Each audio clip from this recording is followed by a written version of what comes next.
Hello hello hello hello. वो आपको इतना डरा देंगे फोन पर बातों बातों में, आप सोच भी नहीं पाएंगे। ये लोग पीड़ित पर इतना मनोवैज्ञानिक दबाव बना देते हैं कि वो सहम जाता है। ओह शिट, मैं लुट गया। तो आज सबसे पहले आपको मिलवाते हैं गाजियाबाद की रहने वाली शिल्पी से, जो साइबर जालसाजों के निशाने पर आई और डिजिटल अरेस्ट हो गई। जालसाजों ने शिल्पी को आतंकवादी गतिविधियों की पड़ताल की आड़ में कुछ इस कदर डरा दिया कि इन्होंने अपने खून पसीने की कमाई के 6 लाख रुपए इन जालसाजों को खुद अपनी हाथों ही ट्रांसफर कर दिए। सबसे पहले देखिए हमारे रिपोर्टर प्रशांत त्रिपाठी की यह रिपोर्ट और समझिए कि आखिर कैसे लोग घर बैठे हो जाते हैं डिजिटल अरेस्ट, और फिर आपको मिलवाएंगे साइबर क्रिमिनल से और बताएंगे इनसे बचने के तरीके।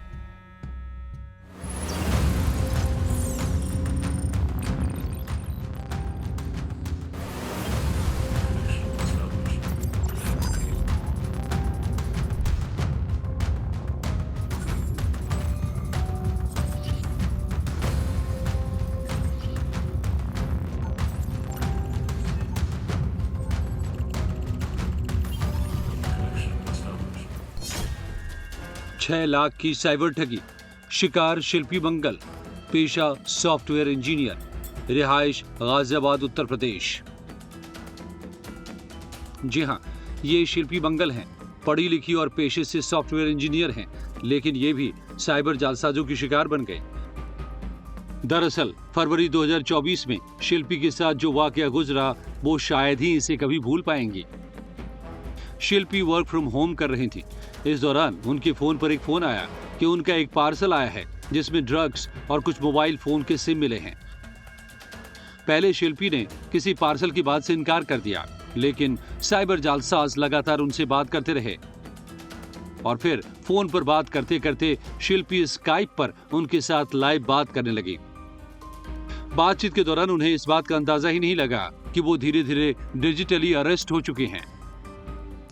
तो मैंने उनको अपने अकाउंट की जो भी अमाउंट थी वो पूरी एग्जैक्ट बता दी कि मेरे अकाउंट में ऐसे ऐसे रुपए हैं। तो चारा अकाउंट में जितने पैसे थे मैंने सारा उनको क्लियरली बता दिया। अब जो अकाउंट में मेरे सबसे ज़्यादा पैसे थे, फिर वो थोड़ी देर बाद बोलते हैं अब हमें ना आपके अकाउंट से पैसे अपने अकाउंट में ट्रांसफ़र करने पड़ेंगे, एंटी मनी लॉन्ड्रिंग के AML अकाउंट है हमारा, उसमें हम ट्रांसफ़र करेंगे। हाँ, तो उससे वापस फिर आपको रिवर्ट कर देंगे। मैंने कहा सर ऐसा क्यों? कि नहीं, उससे आपका वेरिफिकेशन होगा। मैंने कहा कर लीजिए, आप कर लीजिए। मैंने ऐसे ही बोला, आप कर लीजिए। तो नहीं, करना आपको पड़ेगा, ट्रांसफ़र पैसा आपको करना पड़ेगा। मैंने कहा मैं क्यों करूं? एक बार के लिए मैंने उनसे क्वेश्चन किया कि मैं क्यों करूं ट्रांसफ़र? ये तो आपको अगर वेरिफिकेशन करना है तो आप खुद करिए, आप खुद कर लीजिए जो आपको करना है अकाउंट के साथ। वो तो आपके पास तो ऑथराइजेशन होता है। मैंने ये वही लाइन बोली थी। बट वो एक होता है ना, उस टाइम पर वो एकदम माहौल ऐसा बना देते हैं डराने वाला कि अरे आप हमारे साथ कॉपरेट नहीं कर रहे हो, फिर आपको पुलिस पकड़ के ले जाएगी, ये करेगी। तो फिर मैं उसकी बात से एग्री भी कर गई। ठीक है, मैंने उसके मतलब ये कॉल हमारी लगभग 3 घंटे चली होगी। 3 घंटे तक हम कॉल पर थे। तो मैंने उसने मुझे अपना अकाउंट डिटेल दिया, मैंने उसका अकाउंट अपने अकाउंट में सेव कर लिया। अब वो बोला सबसे पहले आप एक काम करिए, जो आपके ICICI बैंक में इतने पैसे हैं पहले सबसे पहले इनको ट्रांसफ़र करिए। मतलब सबसे ज़्यादा अमाउंट जो थी 5,90,000 की, पहले उनको ट्रांसफ़र करिए। शिल्पी जब तक इस बात को समझ पाती तब तक बहुत देर हो चुकी थी, क्योंकि इसके बाद जालसाज शिल्पी को डराने लगे। ठगों ने शिल्पी से कहा कि उनके खाते में आतंकियों ने मनी ट्रांसफर की है और अब वो अगर उनकी बात नहीं सुनेंगी या उनको कोऑपरेट नहीं करेंगी तो उन्हें जेल तक जाना पड़ सकता है। और जब उन्होंने ये कहा कि वो अपने पति से बात करना चाहती हैं, तब ठगों ने उन्हें डराते हुए कहा कि अगर वो अपने पति को इसकी जानकारी देती हैं या फिर जानकारी साझा करती हैं तो उनके पति को भी इसके लिए जेल जाना पड़ सकता है। मैंने कहा पहले और छोटे छोटे कर देते ना, पहले आपको नहीं पहले आप वो करिए ना, जिससे कि मैं आपको रिवर्ट कर दूंगा साथ के साथ। ठीक है भाई, मैंने उसकी बात मान ली और मैंने उसका अकाउंट ऐड करके ट्रांसफ़र करने की किया। तो ट्रांसफ़र करने पर ना हमारा ATM का पीछे की डिजिट्स होती हैं कुछ ICICI बैंक में, वो मांगते हैं। तो वो ATM कार्ड मुझे मिल नहीं रहा था, तो वो मैंने कहा मेरे को लगता है मेरा ATM कार्ड ना मेरे हस्बैंड के पास है, मैं एक बार उनको कॉल कर लेती हूँ। वो एकदम मेरे ऊपर चिल्ला के पड़ा, आप क्या चाहती हो, आप अपने घर वालों के सामने अरेस्ट होना चाहती हो, आप चाहती हो आपको आपके हस्बैंड दोनों को अरेस्ट करके ले जाएगा। एकदम से ऐसे बोला, मैं डर गई। फिर मैंने ढूंढा तो मुझे मिल गया, कार्ड मिल गया तो पेमेंट कर दिया मैंने। 5,90,000 423 लगभग ऐसा कुछ अमाउंट था, पूरा मैंने वन टाइम में ही ट्रांसफर कर दिया। शिल्पी अब बहुत घबरा गई थी और बुरी तरह से डर गई थी, जिसके बाद ठग लगातार 3-4 घंटे तक उनसे वो सब कुछ करवाते रहे जो वो करवाना चाहते थे, जैसे बैंक खातों की जानकारी, रकम की डिटेल। इतना ही नहीं, अब ठग अपने अननोन अकाउंट में रुपए भी ट्रांसफर करवाने लगे। ठगों ने शिल्पी को भरोसा दिया कि ये एक तरह से सेटलमेंट की रकम है। शिल्पी को ठगों ने यह भी समझा दिया था कि इस सेटलमेंट के बाद वो उनका अकाउंट क्लीन कर देंगे, यानी अकाउंट से आतंक के कनेक्शन को साफ कर देंगे। शिल्पी को कुछ भी समझ नहीं आ रहा था कि उनके साथ क्या हो रहा है, जिसके बाद ठगों ने शिल्पी से 6 लाख रुपए अपने अकाउंट में ट्रांसफर करवा लिए। रुपए ट्रांसफर होते ही ठगों ने स्काइप को म्यूट कर दिया और बातचीत करनी बंद कर दी।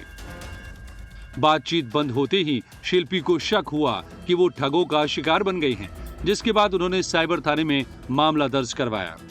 मेरे साथ क्या हुआ, जैसे ही मैंने HDFC के पैसे ट्रांसफर किए वो IMPS हो गए, वो इंस्टेंट ट्रांसफर हो गए, क्योंकि वो 25,000 रुपये लगभग थे, ज़्यादा अमाउंट नहीं था। तो जैसे ही वो ट्रांसफर हुआ उसने कॉल डिस्कनेक्ट नहीं किया, पहले तो उसने अपना म्यूट करके अपना साइलेंट हो गया, बिल्कुल उधर से साउंड ही नहीं आ रही थी। फिर थोड़ी देर मेरे को थोड़ा सा एहसास हुआ, मैंने कि अब क्यों नहीं बोल रहे ये कुछ भी, मतलब 10 मिनट हो गए, मैंने कहा अब ये बोल क्यों नहीं रहे कुछ भी। तब मेरे को डाउट हुआ, मैंने कहा ये कुछ तो गड़बड़ है। तो लगभग 4 बज गए थे उस बात को। मैंने अब उसका फ़ोन पे दोबारा ट्राई किया, स्काइप पे ट्राई किया, कुछ भी नहीं लगे भाई। अब इस टाइम पे कभी थाने के चक्कर लगाए हों तब तो कोई कुछ जाने, पहली बार लाइफ में चांस पड़ा। और मेरे हस्बैंड उस दिन घर पर नहीं थे, वो गुड़गांव ऑफिस जाते गुड़गांव में थे। अब उन्हें गुड़गांव से यहाँ आने में लगेगा टाइम भाई, ऑब्वियसली। उनको बताया था, बाद में बताया उनको मैंने 4:30 बजे लगभग बताया उनको, बताया तो उन्होंने कहा कोई नहीं, तू ऐसा कर वहाँ जा पुलिस स्टेशन, मेरा वर्क फ्रॉम होम रहता है, ऑफिस जाते तो कुछ होता ही नहीं, क्योंकि 4 लोग होते हैं, आप नहीं कर पाते सब चीज़ें। अब क्या कहते हैं, मेरे हस्बैंड भी वहाँ से निकल दिए थे। अब मैंने उनको बोला कि मैं कोतवाली घंटाघर जा रही हूँ, वहीं आ जाना। घंटाघर गई, जाते ही सबसे पहले मेरे मैंने सब कुछ लिख लिया था, उसका बैंक अकाउंट नंबर वगैरह सब कुछ लिखती जा रही थी, मैं पेपर पर नोट करती जा रही थी। तो वो पेपर ही लेके चली गई मैं सीधे, कि इससे मुझे हेल्प मिलेगी, ये सब चीज़ें हैं। और स्काइप ID वगैरह तो थी फ़ोन में, तो वो सब मैंने कंप्लेन रजिस्टर करी। शिल्पी मंगल ने साइबर थाने में मामले की जानकारी दे दी है, लेकिन मामले पर अभी तक पुलिस को कोई कामयाबी नहीं मिली है। जिन अकाउंट पर पैसे ट्रांसफर हुए उनकी डिटेल भी पुलिस खंगाल नहीं पाई। इतना ही नहीं, स्काइप पर बात होने की वजह से ठगों की जानकारी भी पुलिस अभी तक ट्रेस नहीं कर पाई है। ये एक ऐसी घटना है जो ये साबित करने के लिए काफी है कि साइबर जालसाजों का शिकार कोई भी हो सकता है, क्योंकि शिल्पी खुद सॉफ्टवेयर इंजीनियर हैं। शिल्पी के पति भी सॉफ्टवेयर इंजीनियर हैं, लेकिन फिर भी शिल्पी इन जालसाजों का शिकार हो गए।